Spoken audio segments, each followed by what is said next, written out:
During challenging times, seeking inspiration from others can be a very powerful tool for personal growth. Hello, I'm Gayatri Prakash, and you are watching Brewing Inspirations by Brewing Reflections. I believe in the power of drawing inspiration from others, and during challenging times, I have turned to those close to me for guidance. Recognizing that not everyone has this support, I created this platform to share diverse stories and strategies, acknowledging that inspiration is unique to each individual. Welcome to my library. You are the CEO of the Startup Hub of MeitY, and there is also the digital assets, Aadhaar and DigiLocker. So you're at a very interesting intersection. My focus in MeitY Startup Hub is to focus on electronics design, manufacturing, especially products in the country. If for common people who are listening to this today, what is the narrative that you are discussing behind closed doors? So I always say, we may have a million problems, but we have a billion minds to solve it. The most important narrative is how have you bridged the gap between bureaucracy, which is normally very risk-averse, and the startup ecosystem, which is all in all a risk and fail-fast model, right? How have you bridged that gap, sir, today? It's about minimizing the failure ratio, right? It's about giving them as much support to succeed rather than fail. The risk element was more or less factored in. Whatever money committed to the growth of startups had a significant amount of risk element. But at the same time, to be very honest, a lot of startups have given good returns for the money that the government has put in also. If you were to say that these are the two things I'm working on currently with DigiLocker and Aadhaar, what are those 2 or 3 things that you're currently working on? In India, I think 16 to 17% of our GDP is still contributed by manufacturing industries. Dream that we have is to make it 25%. But the glamour of startup, is it taking away from the focus that we actually need to be giving to these sectors that are contributing in such large amounts to our growth? Is manufacturing important?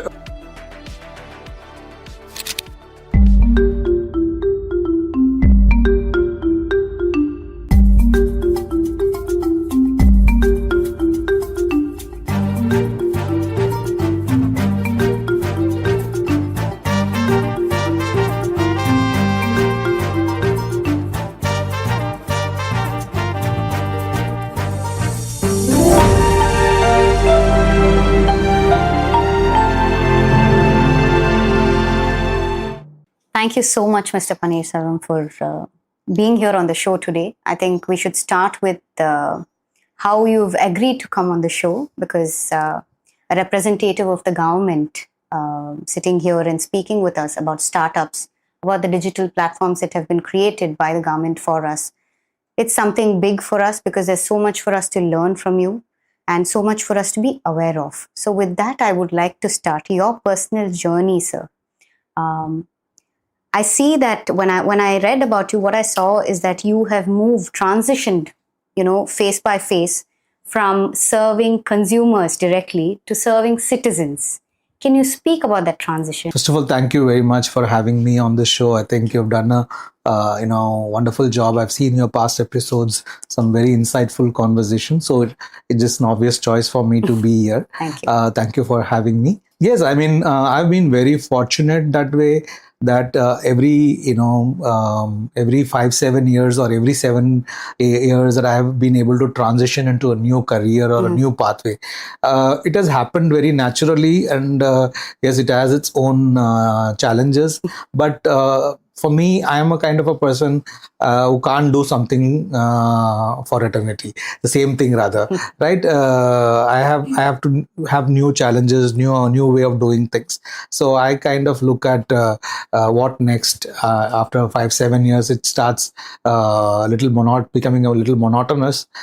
So I started my career in consumer research. I obviously grew up in Chennai, in DAV Gopalapuram is my alma mater, and during my college days also very much in Ramakrishna Mission Vivekananda College in Mylapore. I started working with a research company that time used to be called ORG Marg, Okay. So started working very early in my life. Almost first year of my BCom I was working, and by the time I finished my BCom, I've done so much work in the consumer behaviors stuff, in terms of understanding people mindset, how people buy, and so it gave me a lot of insights into how people behave and how. So that kind of intrigued me, and then of course went on to do my MBA and then my leadership program. But the truth is, the research foundation, which I spent 5-7 years in Bombay, gave me a very strong understanding of the Indian market, traveling length and breadth of India, villages and towns alike, and learning different languages across the country, gave me a very strong foundation in how India, or rather we call India Bharat 1, Bharat 2, how all these demographies and geographies operate. Right. So that kind of was a very good foundation that got me into consulting, and I was in strategy consulting for a while. Then, of course, teaching, and then helping family businesses, helping organizations to scale and grow as a advisor and a consultant. Then got me into startup ecosystem in 2016, 2017 when I was in Hyderabad, and the T Hub was a new phenomena then, and I was asked to come and mentor some young startups there, and that's how I came into this ecosystem. Right. And what started as a mentoring and a support role. I was so drawn into it, eventually got into T Hub full time, and of course I stepped out as the Chief Innovation Officer of T Hub after having served as Vice President of Corporate Innovation and Chief Innovation Officer, and that kind of led to what I'm doing currently at MeitY. As MeitY, as Chief Executive Officer of MeitY Startup Hub. The foundation is the same, that we are here to facilitate, enable, and support the startup ecosystem and the entrepreneurial ecosystem in the country. It's just that now I was doing it at a state level, now I'm doing it at a national level. Wonderful, sir. And I think you are making very visible in the global stage as well. My point is, when you were speaking, what I felt like, you spoke about strategy, you spoke about mentoring, startups, but that needs deep understanding of the people in India, the consumers of, whatever you're putting out there. And I was reading a lot of testimonials about you on LinkedIn. What I found was you always came across as a consumer first person. I think that is a root of everything that you're doing. Am I right in my observation of this point? Absolutely. I think if that 7-8 years of research experience had taught me something very, very fundamental, and something that is very, very strong requirement for any organization. I always believe there are all organizations in this world, all businesses need two set of people, right? One is customers and one employees, right?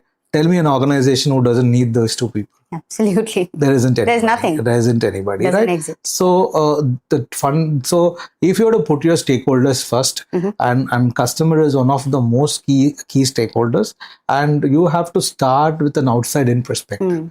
Right, that's what today comes in handy when I'm evaluating an idea, or I'm giving some suggestions or advice to startups. I always say, have you looked at this from your customer's perspective? Right? Is that something that your customer is really wanting as a solution, and are they willing to pay for it? And most importantly, will they use it multiple times, repetitive use, right? Because one time is not a good thing. So I need to, how do I create this customer first approach, and that's work, that it's good for B2B, B2C, everywhere, even in organizations. Today I have internal customers who I need to ensure that I serve, and customer first approach is a very, very important perspective. And companies in the past and companies over time have proven, whoever puts their customer first have survived, grown, and thrived.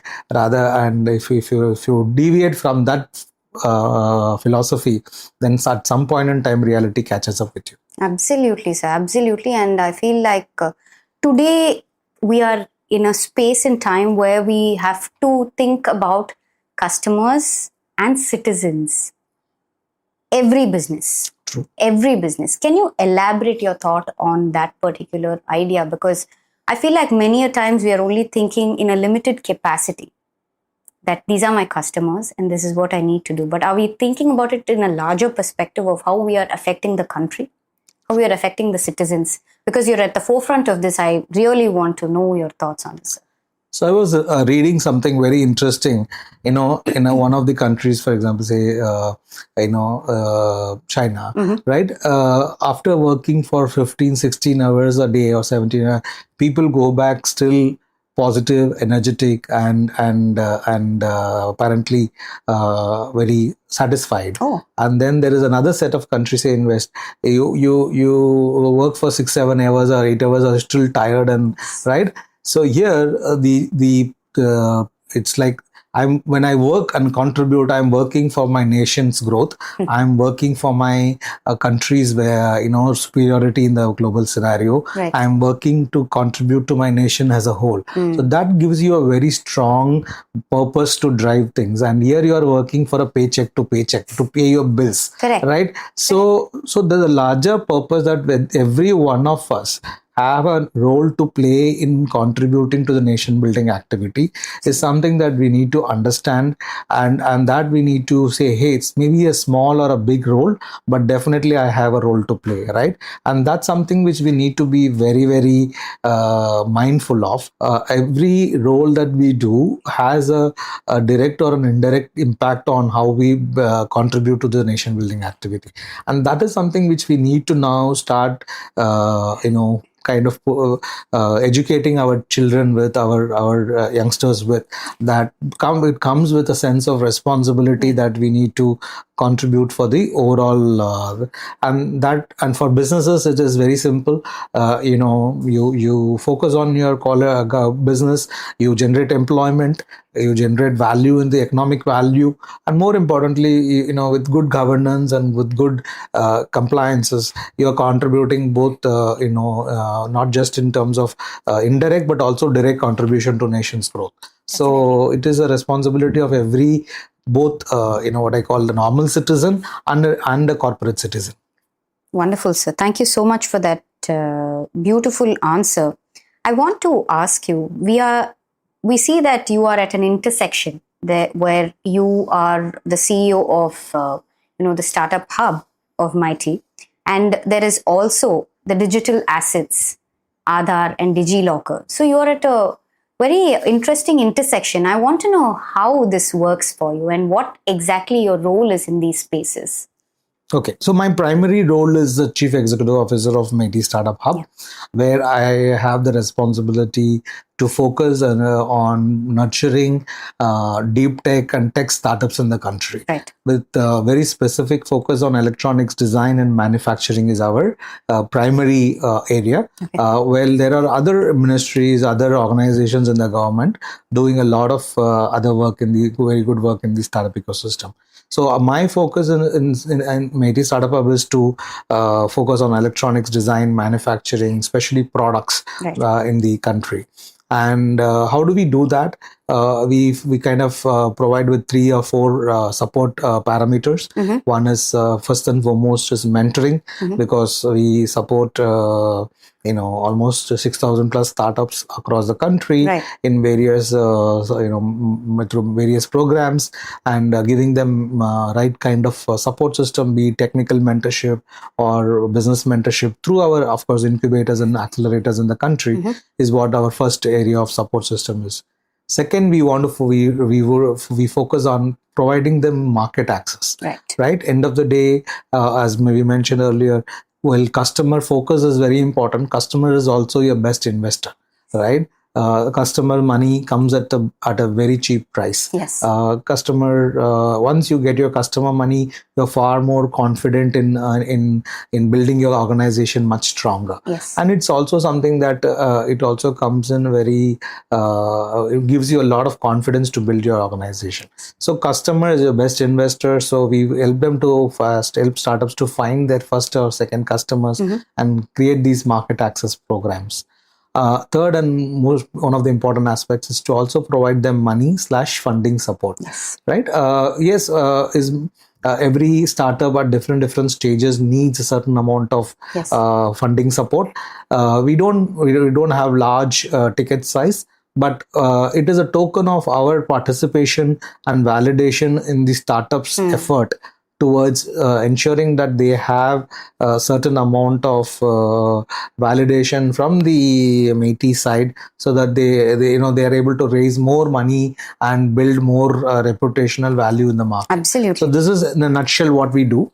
From the other side, we are from DigiLocker or from UPI side, we are more facilitators of the innovation ecosystem for them. While we like DigiLocker, there is also Entity Locker. Right. There's Entity Locker for startups, for large corporates to save their documents, verify their documents, and use their documents Entity in Locker, Entity Locker, okay. right? And then there is Aadhaar is just launched a fantastic program for identity tech is becoming very important area. So we have facilitated a program with them. So a lot of interesting enablement happens through our organization to all of the government ecosystem. It's fantastic, sir. That takes me to my next question, which is, now we have Aadhaar, DigiLocker, and we do have more digital assets. But what is the next big digital asset India requires? See, we are talking about creating depth in existing, DIPs, right? So I want to know, is there something else that we are creating for a growing India today? Well, we are creating, a lot of, AI applications that are coming up, because end of the day today, we have made a shift from conventional products and solutions. Now almost 70-80% of the products and solutions will be driven by AI and be powered by AI. Okay. So we are focusing on, from a more strategic perspective, India to be having its own LLMs, its own foundational models will be soon coming. So a lot of focus and impetus is put on to build strategic foundational assets in the AI space for the country, for which of course there is a phenomenal amount of facilitation has already been done, be it AI Kosh under the India AI mission, which has given some amazing amount of data sets, clean data sets for startups to work with, be it compute facility. GPU is available for less than $1 today for Indian startups. 38,000 plus GPUs have been already provided to startups. So there's a lot of facilitation supported has been already done. And of course, that is now going to translate into AI products and solutions that will come out very soon. So if you look at, we can't pinpoint and say this is going to be the next big digital asset. But yes, I can say identity tech is going to be one of the important thing, because people are moving away. Face face recognition is becoming so much popular. Correct. That today you can pretty much authenticate anything with your face. Yes. So you never know. You may never need, not even need to carry your phone in the future. So you can just your face can authenticate your UPI payments, and your face could do whatever you could. So there's no limit to what technology can do. And with AI, we are hoping that it will do a lot of good things. It's fantastic, sir. If for common people who are listening to this today, what is the narrative that you are discussing behind closed doors in your ministry? I'll tell you why, because I want all of us to understand where we are headed as a nation. And this is an important question I wish to place in front of you today. Where we are headed as a nation, I think we are headed for a very, very bright future. That much I can say. I'm an kind of eternal optimist about that. I think we have come a long way also, especially in the last 10 years. If you see, there's a significant amount of growth and vibrancy, and what has happened, which is very, very important for the country. Having said that, so I always say, we may have a million problems, but we have a billion minds to solve it. Right. Fantastic. So that is how I would look at. So the most important thing is to now look at a problem discussion mindset or a problem identification mindset. Yes, important, but to a problem solving mindset. So I would urge, schools, colleges, and at a very young age, we have to inculcate the habit of problem solving and not necessarily problem discussion. And they say keep pointing out various problems, but we are here to solve those problems. So at a micro level, if every student or every possible youngster and innovator in the community can solve small problems, at a national level things will be far different than it is. Right. So the most important narrative is to go from a problem discussion mindset to a problem solution mindset. And today, fortunately, the tools are available. The technology is available. There's so much knowledge available on the phone. Today, you use your phone wisely. You can have access to lectures from, say, whichever university in the world you want, right? Yeah. So you have knowledge, you have access to tools, you have access to problems. Then there's nothing left, no excuse left to solve it. Correct. Right. So the whole idea is to have a problem solving mindset. I think that is what we are focusing on. And the sooner we inculcate that habit of looking at a problem and say, hey, take it as a challenge and I will solve it, is what we are looking at. And the more people do that, they automatically become innovators. They automatically become entrepreneurs. A problem solved with a valid solution and economic payoff is nothing but an entrepreneurship. Right? Correct. You take a problem, you solve it, you charge money for it, pay a fee for it. You are already an entrepreneur. Correct. Right? So that's precisely what we are kind of working towards at the ministry, or at least at an MSH level. This is what we want to push at schools and colleges, saying be a problem solver than a problem discussion person. Fantastic, sir. I want to bring another question. When you said problem solving, how have you bridged the gap between bureaucracy, which is normally very risk-averse, and the startup ecosystem, which is all in all a risk if you take? I mean, per se, the definition of a startup is that it's high risk and fail fast model, right? And bureaucracy, normally we tend to want stability when there is something, the long-term, value of what we are creating. How have you solved that problem? How have you bridged that gap, sir, today? Even before me, there are people who have done this. So it's not that I have done, I think, it was coincidental that when 2016, when Startup India was launched, I was in the room in Vigyan Bhavan, obviously in a different capacity.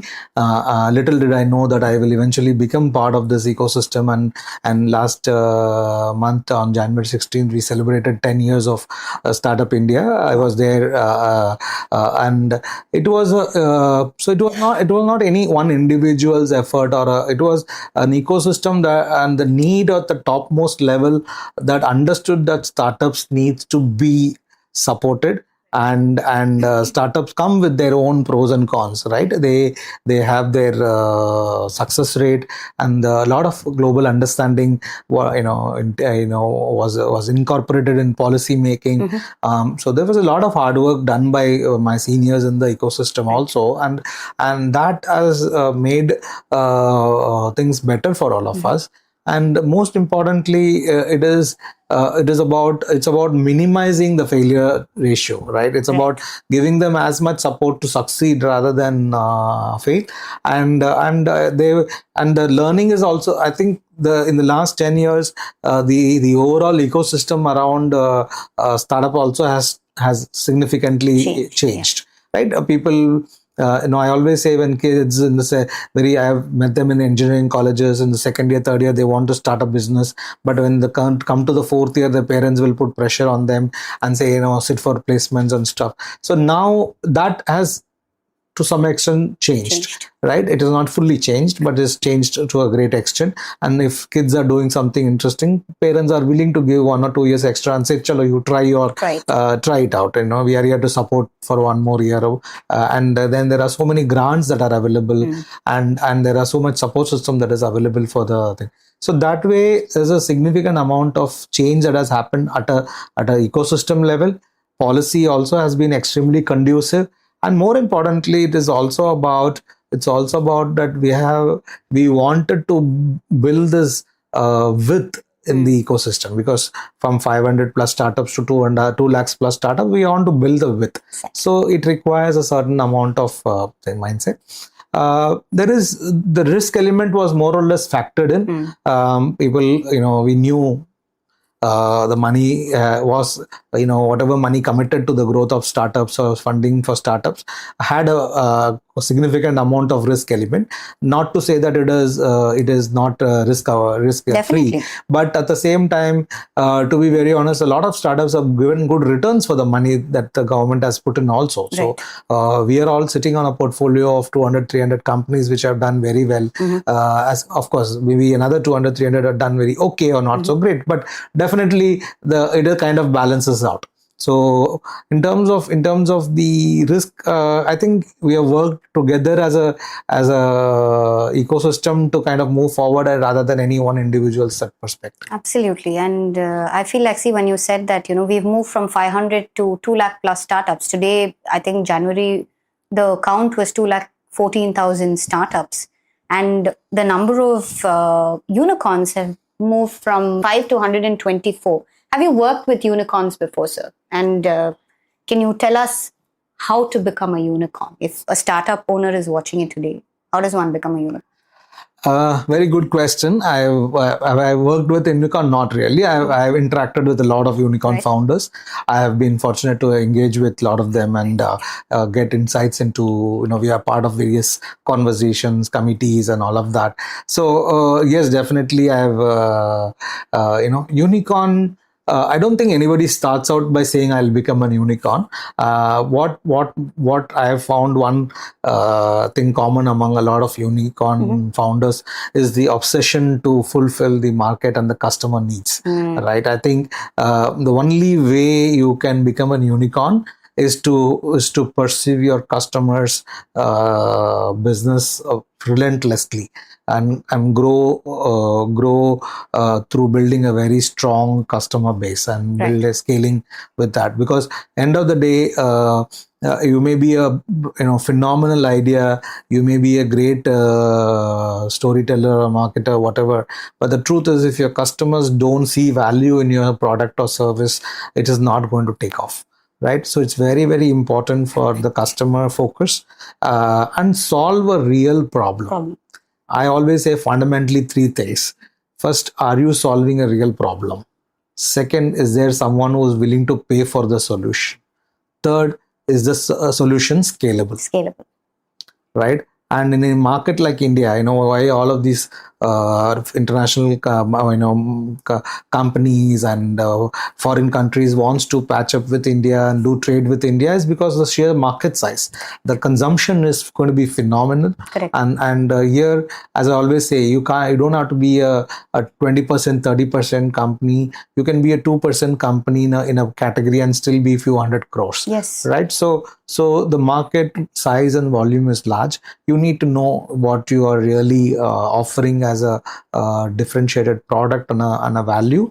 Then your customers will continue to stay with you. I mean, the only thing is customer obsession that can make you anything, let alone unicorn. Wonderful, sir.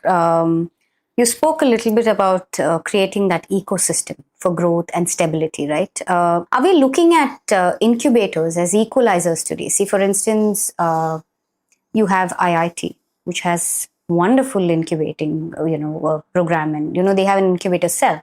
ISB, very reputed institutions have incorporated this within their systems. Now, how are we taking this to the rural India, to tier 2, tier 3 cities? And how are we utilizing this, or what role is MeitY Startup Hub playing, in bringing about this sort of an ecosystem, I would say? It is. So I know we always say it takes a village to raise a child, and it takes the entire ecosystem to raise a startup. So academia, incubators, corporates, government, and make a very, very important stakeholders in this ecosystem. Right. For a student as an academia, like if you see the best of best companies in the West have come out of academic institution in the dorm rooms, right? The ideas are born in the dorm rooms. So it's important for the academicians to think beyond their syllabuses and create this problem solving mindset and create and make an environment that is conducive for ideas to be shared, explored, built or prototyped, and then kind of nurtured into a business proposition. So that is something which is very important. That's why organizations like IIT make a huge impact. Not just IITs, but there are very good tier 2 colleges or tier private institutions across the country doing some very good phenomenal work. Of course, IITs are leading it from the front, especially IIT Madras, right? So, having said that, the next stage is the incubation. So it is as the name suggests, it is a place where it's a cocoon or a safe environment for the startup to grow and in a supported environment. Correct. Right? So that is something that they are looking at, and there are about 1,200 incubators in the country today. Of course, some of them are doing some phenomenal job. Some of them are doing a good job, and some of them are doing an okay job, which is true for such a spread of number, right? The truth is, the most important part is the difference between somebody who's doing a great job and a not so great job is that the one who are doing this great job, they perceive this as a profit center. They say, if I build fundamentally good companies, it will pay for me in the long run. And that's why they are willing to invest their time, resources, and even money to build something in 3-5 years time that will give them back multi-X returns. Absolutely. And they are willing to take that route. The not so good ones look at saying, hey, I'm looking at this as a mechanism to tick the box in my ranking metrics, or I'm just doing this for the sake of my college image, or I'm doing this for the sake of this. And that is not going to really, and they don't invest the time or money or effort in building that incubator. And then it eventually is always at the mercy of some grant or fund or something like that. So that is where the real difference lies. So we are trying to encourage people to come towards this system and say, hey, this is a profit center. Build it. We will support you in the initial 3 years, 5 years, but eventually you have to make it a very fundamentally strong business model for yourself. So that's something which you're facilitating. And the most important other stakeholder is also the corporates. In the last Startup Mahakumbh, I coined this new CSR. I said CSR is not corporate social responsibility. It is also now corporate startup responsibility, right? So corporates have to work with startups. Corporates have to work with, give them the opportunities. Corporates need to encourage, and we are doing all in our capacity to do that. So in a way, and as a policy maker, as a government, we are here to only provide support behind the scene for all of these stakeholders, and push them, nudge them, saying, let's do this for the better of the nation. Absolutely. And I think, like you said, I was thinking in my mind that, from a CSR point of view, to actually make it a profitable business center for yourself, I think you're making people more and more self-sufficient. Correct.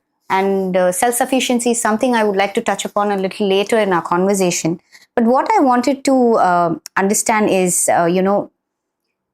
when we speak about funding and all that, is there a cloud? For instance, I hear that VC and funders basically, they have a herd mindset. Like today, we want global investors, we want local investors to come into the fray. You are connecting all these people, right? So when we talk about this, do you find that it's very difficult to tell them that invest here instead of just there, to look at a larger perspective of our growth? Because when they come with, oh, this is where the rest of them are investing and I also want to invest here, that kind of becomes a bit of a problem, right? We find it very difficult to break that mindset. How have you been able to is this a real story, or is this something that we only keep hearing every now and then? Or how No, does it work? I think let us be very objective and see, investors are basically people who multiply money for people who have given them money, right? So they are fund managers, Right. They are in a way venture capitalists have lending partners, and the lending partners will they are accountable to the lending partners to give them multiple x of whatever x of growth Right. over a period of time, Right. so they are not worried about what impact or what that comes later for them. Correct. The first thing is, will this company give me the returns that my organization needs, or my fund needs? Correct. Right. So that would be their first, and rightly so, right? Yeah. Because somebody who's given money to them will always ask them, saying, what is the return on my investment? Absolutely. So and money, to my mind, investor money follows market traction, right? Where there is money, where there is market, there will always be a willingness to get invested, get my funded by the VC community, because they are only betting on a horse which will run fastest for them, right? Correct. So if you have the right product in the right market with the right kind of traction, you don't have to find them, they will find you. Correct. Right? Because they are constantly looking for deals, they're constantly looking for. The question is how many of our startups are in that space? One.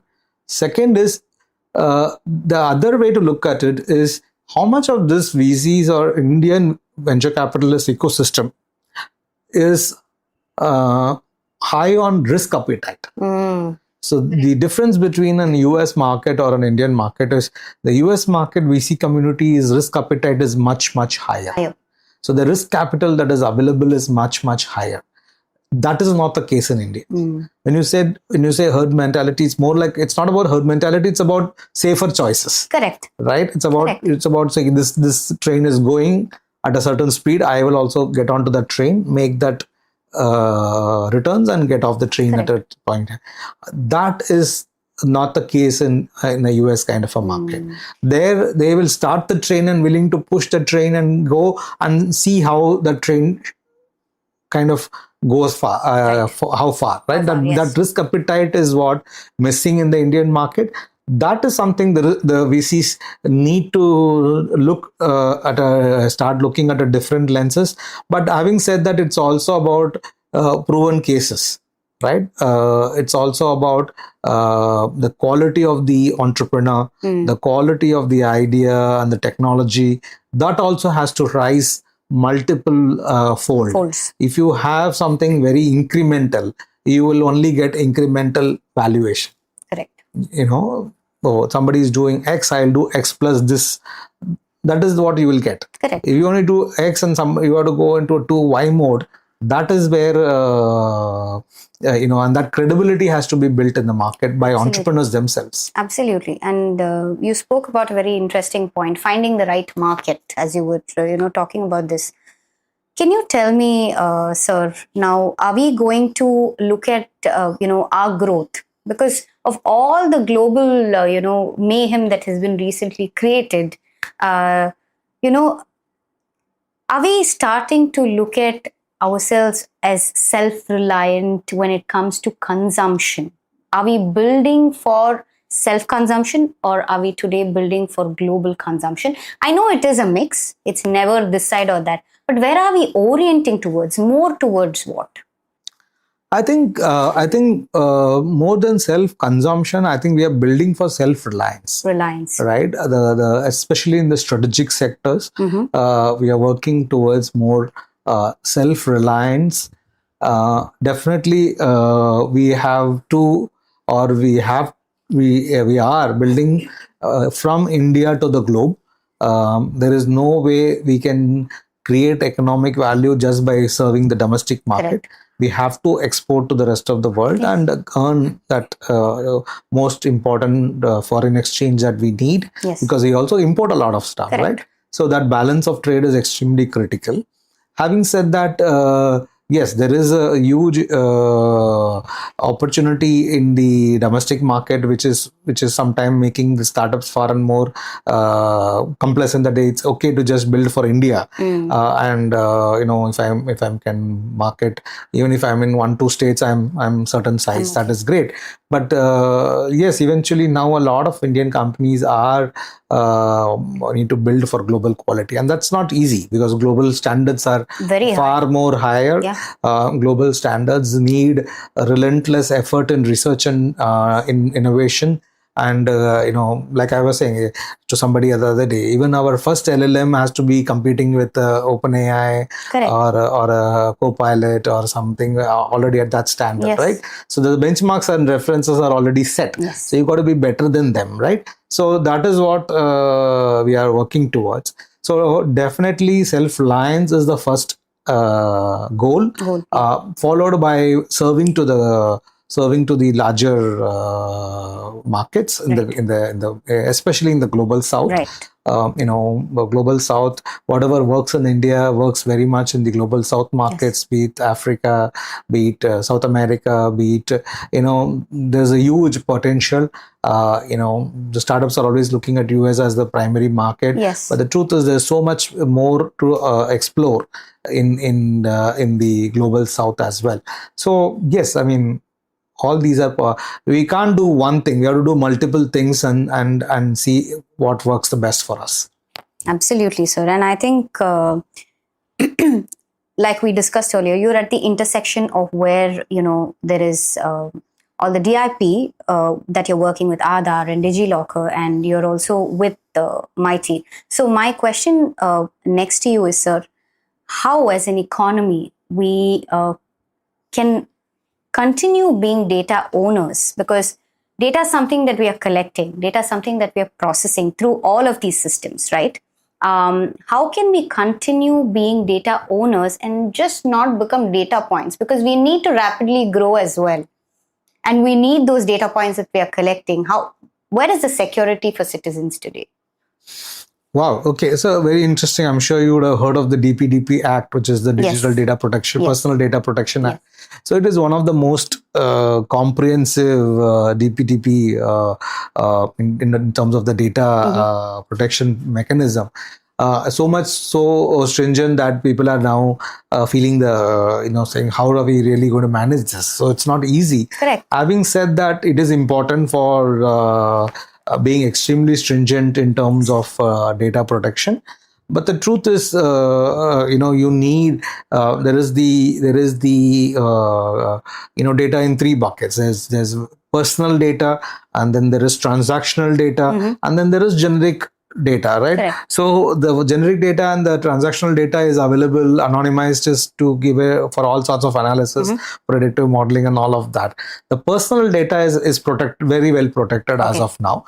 Yes, there are we are coming in from a legacy systems. And even as a consumer, we don't hesitate to, before we are giving our mobile numbers to some shopkeepers or anything. And so we have to be, there is a self-awareness that needs to happen. At the same time, there needs to be a certain amount of responsibility on the data receiver as well. Whoever is now holding the data has a certain accountability. And of course, the penalties for not keeping it safe is much higher now. So there is a sense of a very strong sense of data protection that has kicked in. But the question is now we have to see how it is getting implemented and how it is really impacting the businesses, Yes. if at all, Yes. to ensure that there is a certain amount of balance between data that is required for the businesses to grow and build their businesses, as compared to something that they need not have for the sake of it, right? So it's a balance that we are striking. And if you were to say that these are the two things I'm working on currently with DigiLocker and Aadhaar, these are very, very important for keeping it in the right track. What are those 2 or 3 things that you're currently working on, sir? So with Aadhaar, as I mentioned, we are running a very interesting program on using identity tech as a foundation for building, like using UPI. A lot of startups built various solutions, right? It could be KYC solutions, it could be buy now, pay later kind of a solutions, it could be credit rating solutions, it could be applications on payments itself. So using the UPI as a foundation, there was a lot of this layers that were built on applications that were built on that. Right. So we are working with Aadhaar and saying using Aadhaar as a foundation, what are the applications that can be built upon is something not just for the Indian market, for the global market, because whoever has an identity is part of the identity tech world, right? Because end of the day, you have to, identity is a very important element, right? So that is something that is, we are working closely with the Aadhaar team on the entity lock, DigiLocker. More than the DigiLocker, which is more a personal space, entity locker is something that we are pushing our startups to engage very, very proactively and say use entity locker as a reliable medium of document verification, sharing, and document storage, so that they have a very good on the go on demand document service that is available for them. So these are the 2 areas that we are working with. Fantastic, sir. So we spoke about not becoming a data point. So I want to speak a little bit about manufacturing today. In India, I think 16 to 17% of our GDP is still contributed by manufacturing industries. Dream that we have is to make it 25%. But the glamour of startup, is it taking away from the focus that we actually need to be giving to these sectors that are contributing in such large amounts to our growth? Well, as if you ask me, is manufacturing important? And it is extremely important. It is the backbone. The truth is that we have grown because of the service sector in the last 40 years, 35-40 years, but but that is also a growth that is almost that cannot be leveraged over the next 40 years, because it is very transactional economy, right? Services. So it's important to have laid a very good foundation in manufacturing. Did we miss the bus? Yes, we have missed the bus. Is it too late? Not really. So it is important to right now start investing in manufacturing, and I always keep saying, how do we make manufacturing cool again? Because that is where the next wave of employment will come from. If you are serious about creating employment, manufacturing is the only sector that can create employment in volumes that we can manage or we want. Right? No other service sector is going to create that kind of volumes, right?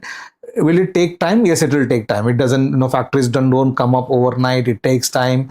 But is the investment happening? Yes, there is an investment happening. Is it enough? Not really. We need to invest a lot more in manufacturing. We need to invest. The private sector needs to invest. We spoke about the VCs. VCs don't back in manufacturing companies in the country. So unfortunate, but that is what it is. But so we need investors backing manufacturing companies, startups in the manufacturing space, small and medium enterprises in the manufacturing space, extremely critical for the growth of the nation, and that's where it is important. As the glam of startups taken away a bit of, to some extent, yes, yes, there is startup became much cooler and much more fancy options to, but I think they're two different zones. Yes. But the truth, we needed this startup momentum or movement in the country to create this job seeker to job creator mindset. And SMEs are fundamentally builders and strong contributors to the ecosystem in terms of economic output. And I don't think we have compromised one for the other, but yes, there is definitely a lot more limelight or focus on startups that has taken away a little bit of sheen on the MSMEs. Correct. But MSME has always been a very introvert sector, that they don't come out and package themselves. In Hindi we just say jo dikhta hai wo bikta hai, right? So MSMEs also need to improve their glam quotient. They need to make themselves cool, attracting talent and attracting capability by the large numbers that they want to. They need to step up their game. I mean, today, youngsters have a choice to go with work from home or go to a fancy IT office or even a small startup. The office looks cool, but MSMEs they need to be there, right? It need not be even a shop floor can be maintained very well. It's not that every shop floor has to be dirty and everything has to be. So the question is, we need to up the standards of our SMEs. The right investments have to happen there. The quality of work and the culture needs to change as well, which is important, because there's a lot today youngsters want to do research or want to do something meaningful.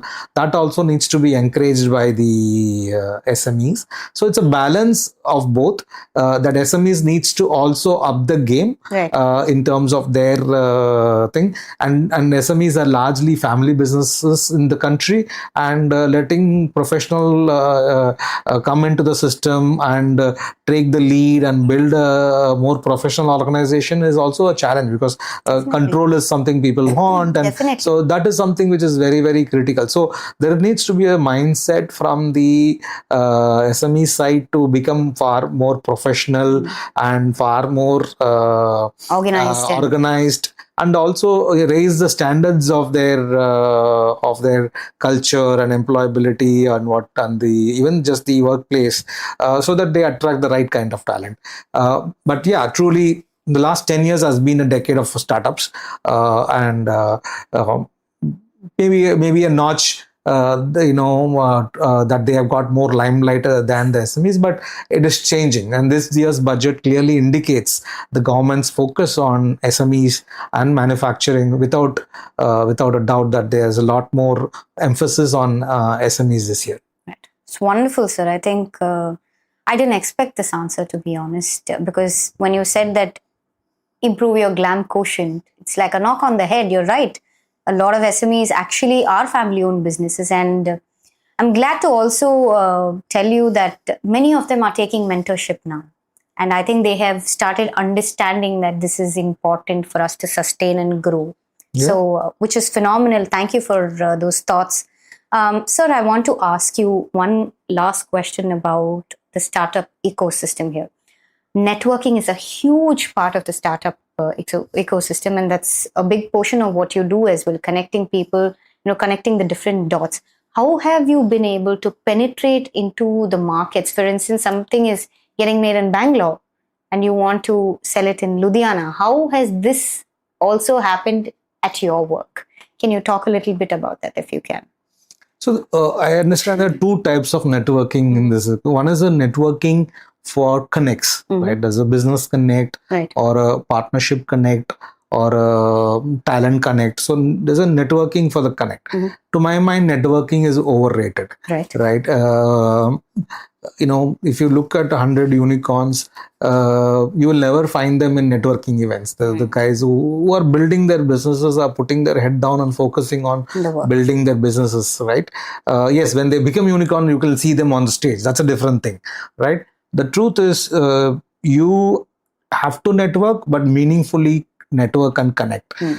Being present in every event doesn't make you a good network, and network does not necessarily always translate into business. Correct. So you got to be wise in how you are spending your time, energy, and effort in terms of the networking part. And the most important part of any networking is the follow up, because you may have great interactions in the event or any further, but if you don't come back and systematically follow up and see it through, then there is no point of networking. So that is one. The second part of your question, I look at it more like a matchmaking or a business connect for suppliers versus buyers or peer group. So we try to facilitate by doing demo days, by doing basically opportunities for startups to meet with their potential buyers in the corporate world. So demo days are something that we conduct once as much as possible. Then there is also we are working on a platform where there could be a matchmaking online, that okay, this corporate has this problem statement, and then there is a startup who was giving that kind of a solution. Can we bring them together to work together? So that's also a different kind of a matchmaking. So essentially our job is to be a facilitator in whichever possible way to ensure that there is a positive business outcome. Definitely. That's fantastic, sir. With that, I want to go to the last question of this episode. If you were to leave a legacy, that is going to be written in 2047 about your work, what do you want to be known for creating in the system? That's a very loaded question. I'm a very small person, so legacy is a very big term. I would look at two things. One is my focus is largely on giving the right resources to the right people, right? Because today every startup, good startups are scrambling for resources and support, but some startups with some connections and some network can make access to us. So we need to ensure that merit is the most important element of resources being given to, right? Because that is something which is very critical. Correct.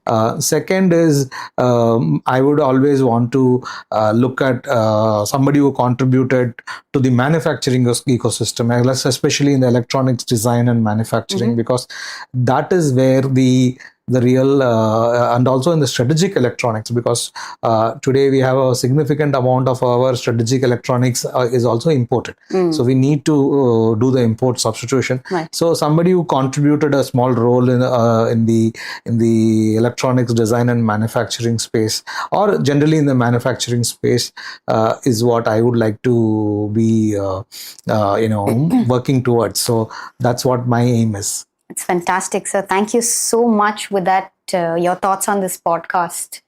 Thank you so much. It was a pleasure talking to you. Really appreciate your effort, and wishing you all the very best. Thank you very much, sir. Thank you.